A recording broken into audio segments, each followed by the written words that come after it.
So for our rapid news of this week, I'd like to do an update on 3 African dictators. First of all, Paul Biya of Cameroon, ladies and gentlemen. Paul Biya of Cameroon.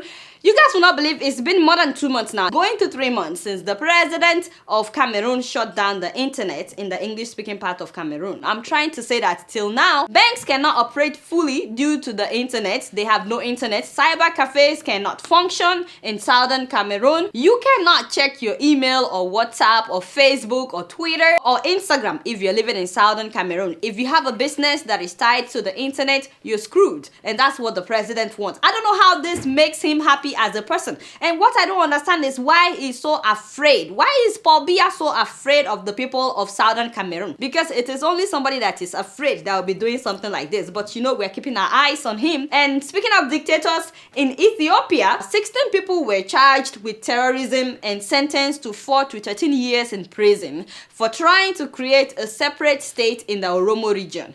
Okay, so first of all, Ethiopia needs to know the meaning of terrorism. I'm from Nigeria. We've been dealing with terrorism for so many years. You guys need to stop calling activists terrorists. I can't believe they don't know the meaning of terrorism. Now, the people that were sentenced, all 16 of them are members of the Oromo Liberation Front. It looks as if it's only people from the opposition party that would offend the government. The Ethiopian Federal High Court said that they tried to carry out terrorist attack across the country. They always say that.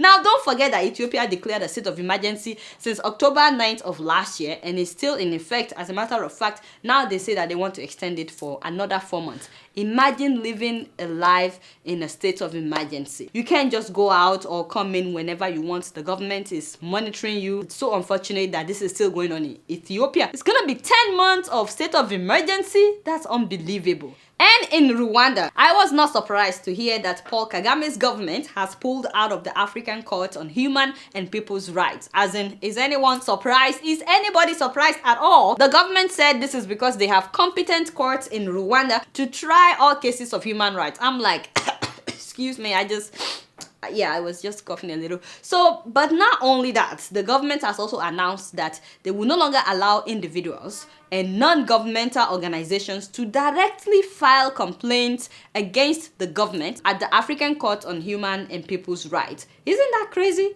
I mean, if that is not dictatorship, tell me, what is it? What is it? We already know that there is no court in Rwanda that will pronounce any judgment against the government of Rwanda. But now they want to prevent people from looking outside of Rwanda for justice. That is not right. That is absolutely wrong. And the government knows this. Meanwhile, last week I told you about the woman that was arrested when she landed in Rwanda to bury her father.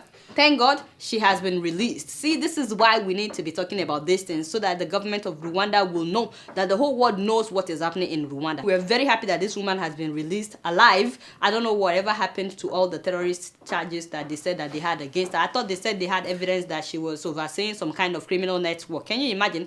Blowing grammar. You guys don't know much. Guess what? I'm just keeping it real.